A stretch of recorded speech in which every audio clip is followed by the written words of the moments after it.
નમસ્કાર, આપ જોઈ રહ્યા છો સ્પાર્ક ટુડે ન્યૂઝ। દીવમાં બ્રહ્મ સમાજ દ્વારા શ્રી હાટકેશ્વર જન્મોત્સવની ધામધૂમથી ઉજવણી કરવામાં આવી। બુધવારે દીવમાં શ્રી હાટકેશ્વર જન્મોત્સવ પ્રાગટ્ય દિવસ હર વર્ષની જેમ ઉજવવામાં આવી રહ્યો છે। ત્યારે શ્રી નાગર બ્રાહ્મણોના ઈષ્ટદેવ હાટકેશ્વર મહાદેવ સ્થાપિત મંદિર 500 વર્ષ પુરાણિક છે અને સર્વ શિવ ભક્તિનું આસ્થાનું કેન્દ્ર છે।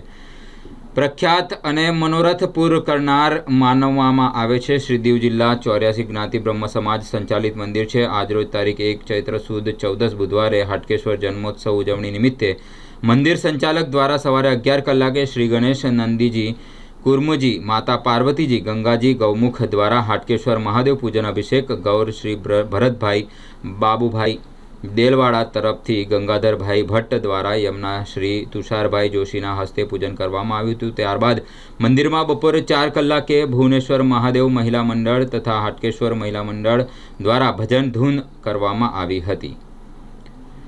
આતિશબાજી શ્રી પ્રભુભાઈ દ્વારા મહાઆરતી ઉતાર્યા પછી મંત્ર પુષ્પાંજલિ અર્પણ કરવામાં આવી હતી। ત્યારબાદ હર હર મહાદેવના નાદથી મંદિરને ગુંજતું કરી અને જન્મોત્સવની સૌ ભક્તોએ દાન, વસ્તુ ભેટ, શુભકામનાઓ પાઠવી અને દર્શન તથા મહાપ્રસાદીનો લાભ લીધો હતો। આજના શુભ પ્રસંગે ધર્મ ઉત્સવ નિમિત્તે સંચાલકશ્રી દ્વારા સૌને શુભેચ્છાઓ પાઠવવામાં આવી હતી। આ પ્રસંગે મંદિરના દાનવીરો તથા બ્રહ્મ સમાજના સભ્યો બહોળી સંખ્યામાં ઉપસ્થિત રહીને ધર્મના મંદિરની શોભા વધારી હતી। આ સમગ્ર કાર્યક્રમનું આયોજન મંદિર સંચાલક તથા બ્રહ્મ સમાજ સંચાલક વતી રોહિત આચાર્ય પ્રભુના માર્ગદર્શન હસ્તે કરાયું હતું।